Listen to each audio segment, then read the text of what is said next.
Bienvenue sur la chaîne Les Acajou, moi c'est Delphine et sur cette chaîne on s'aide à s'inspirer des personnes qui ont réussi à travers le design et le marketing. J'ai récemment fait une vidéo avec la youtubeuse Leslie Louberto à propos du fait d'être noire dans le monde du travail, qu'on était optimiste, pessimiste par rapport au futur, etc.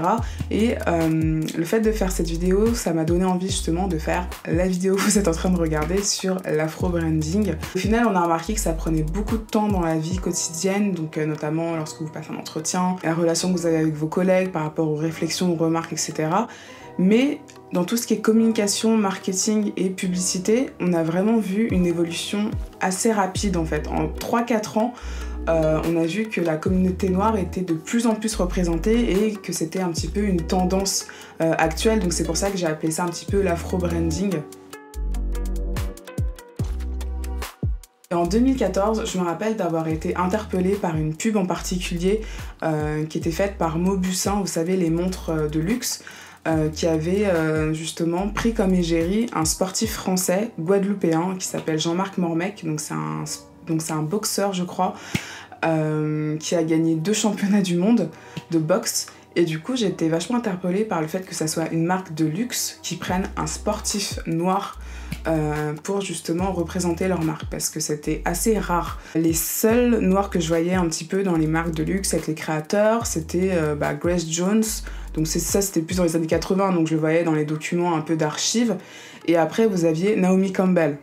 Mais ce ne sont pas des Français. Vous voyez ce que je veux dire? Donc Naomi Campbell, c'était une top modèle des années 90. J'avais surtout vu en fait des personnes noires, ou en tout cas plus égéries de marques un peu plus grand public, un peu plus sportives comme Nike, Adidas, tout ça, mais j'avais jamais vu de pub pour des marques de luxe. Quand j'ai vu cette pub de Jean-Marc Mormec avec Maubusin, je me suis dit mais ouais, on dirait que les choses vont changer, on dirait que de plus en plus, parce que pour eux c'est une prise de risque aussi de mettre un noir sur une pub, parce que ils ont l'impression que voilà, c'est pas représenter toute la population. En fait, je me suis pas trompée parce que les choses ont vraiment changé depuis 2014. Vous voyez de plus en plus de personnes noires dans les campagnes de pub, comme égérie de grandes marques, comme par exemple Dior avec Rihanna. Ça date de 2014-2015, donc parce que le fait de prendre Rihanna et Dior en même temps, enfin, je veux dire, en 2005, qui aurait cru que Rihanna allait être l'égérie de Dior? Enfin, vous prenez Dior, c'est plus une marque de luxe française, donc inaccessible, exclusive, plus pour les personnes fortunées ou alors très fans de la culture française classique. Donc ils vont plus toucher une population un peu plus âgée, plus classique. On est Rihanna, qui est plus une chanteuse de la culture urbaine, de la culture pop, qui touche plus la population extrêmement jeune, de 14 ans à 30 ans, diront. Si vous prenez ces deux choses-là, Dior, Rihanna, enfin de base, ça fonctionne pas en fait. Mais ce que vous allez comprendre, c'est que Dior a voulu prendre Rihanna justement pour détonner un petit peu avec l'image qu'ils avaient. Donc le fait de se rajeunir, de prendre Rihanna quand vous êtes Dior, vous rajeunissez, plus actuel, plus urbain. Tout de suite, Dior a changé son image.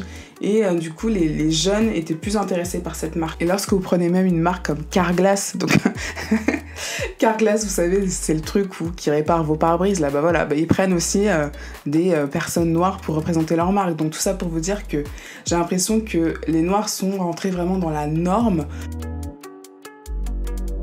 Et justement, j'avais entendu dans un podcast américain, c'était un humoriste qui disait que les temps avaient un petit peu changé à Hollywood. C'est-à-dire que là, actuellement, si vous êtes un homme blanc et hétéro, vous n'avez pas vraiment de chance de percer dans votre carrière. Ce qui fonctionne bien, ce sont les hommes noirs, baraqués. Quand vous voyez que Black Panther a explosé tous les comptes un petit peu des entrées dans le monde. En tant qu'homme noir, vous avez vraiment votre place à Hollywood en ce moment. Si vous êtes Maurice Chestnut, vous avez plus de chances d'être pris à un casting plutôt que si vous ressemblez à Brad Pitt actuellement. Alors que avant, le fait d'être Brad Pitt, ça vous ouvrait toutes les portes. Vous voyez un petit peu ce que je veux dire? Et lorsque vous prenez un acteur comme Kevin Hart, c'est le comédien le mieux payé au monde. Et c'était loin d'être le cas avant. Quelques acteurs comme Denzel Washington, Morgan Freeman, Will Smith, donc vous avez peut-être 5 gars qui sortaient vraiment du lot et qui allaient dans toutes sortes de films où ils avaient vraiment des rôles, entre guillemets, non connotés par leur couleur de peau. En France, de plus en plus, mais lentement, parce que voilà, c'est plus par rapport aux présentateurs télé que je vois que ça a un petit peu changé. Après dans les films c'est compliqué, hein, le cinéma c'est compliqué. Et je pense qu'il y a aussi les réseaux sociaux qui ont joué parce qu'on voyait de plus en plus de personnes différentes, de personnalités contraires, opposées. Il y a aussi le fait que là on est plus dans une époque où la diversité est un point positif. Parce que pendant des décennies dans les pubs, vous voyez toujours les mêmes profils. Donc des profils caucasiens, grands, minces, mais aussi des familles hyper classiques, donc avec 2 parents, 2 enfants. Et là, j'ai vraiment l'impression que dans notre époque, on est entré vraiment dans quelque chose où chaque personnalité a sa place. Donc vous voyez toutes sortes de visages, toutes sortes de couleurs de peau. Vous avez des albinos qui sont pris comme mannequins pour des marques. Vous avez des personnes comme Winnie Harlow qui ont le vitiligo. Vous avez des personnes qui sont en surpoids, des personnes plus âgées, des seniors par exemple. Et même sans parler juste que de la couleur de peau ou du style, vous avez aussi des influenceuses voilées qui ont fait qu'elles sont devenues des icônes de mode. Vous avez des influenceurs LGBT. Enfin, vous avez vraiment toutes sortes d'influenceurs, toutes sortes de profils, comme je vous l'ai dit, qui sont un petit peu révélés grâce aux réseaux sociaux. Et du coup, on a vraiment l'impression que les choses avancent et que chacun est un peu plus accepté par l'autre en fait. La marque de Rihanna, Savage Fenty, donc c'est la nouvelle marque de lingerie que Rihanna a sortie, et vous voyez, à chaque fois qu'elle poste une photo de ses produits avec des mannequins, c'est des mannequins toutes différentes. And it's just sick because the casting with Rihanna shit is always so diverse and always so different. Donc elle va vraiment poster toutes sortes de profils et je trouve que c'est quand même intéressant de voir un petit peu la stratégie de Rihanna avec sa marque, c'est que elle veut vraiment inclure tout le monde, et même avec Fenty Beauty, ça a été une des premières marques à proposer toutes sortes de teintes de fond de teint différentes. Donc ça fait évoluer les choses, je pense. Donc voilà, pour finir cette vidéo, je dirais que le terme afro-branding n'existe pas en tant que tel, c'est moi vraiment qui ai donné ce terme-là. Que ouais, je dirais que c'est une bonne évolution. Après, oui, vous allez me dire qu'on voit pas forcément l'évolution dans la vie quotidienne, ça c'est vrai, qu'il y a encore beaucoup de racisme et que... ça va prendre encore un peu de temps, et que je pense que dans tous les cycles, dans tous les cycles de la vie, toutes les époques, il y a des choses qui évoluent. Après, on va pas se mentir, les marques ne font pas ça par charité ou par se dire voilà, on va plus parler de la diversité, c'est important, ça nous tient à cœur. Non, je pense qu'elles font ça par opportunisme, c'est-à-dire que on voit vraiment que le fait d'être noir fait vendre, et du coup elles utilisent cette notion-là pour vendre leurs produits.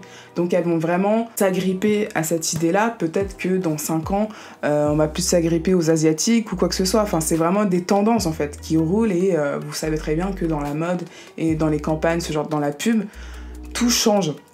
Donc c'est pour ça que là actuellement c'est une tendance. Donc je vous dis que voilà, l'afro-branding c'est quelque chose de positif, mais il faut pas non plus être naïf et attendre que des multinationales, que les mœurs évoluent quoi. Enfin c'est pas à eux qu'il faut...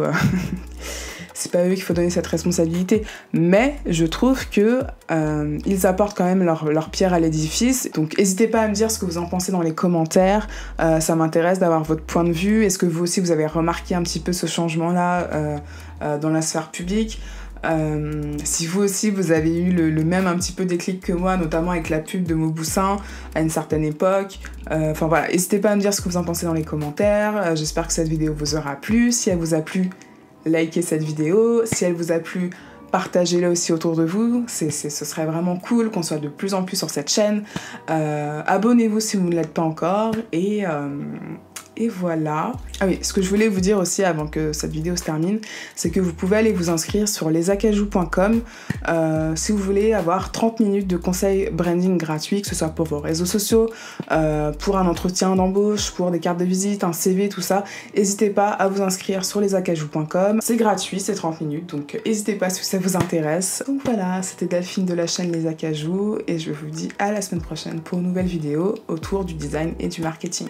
Salut!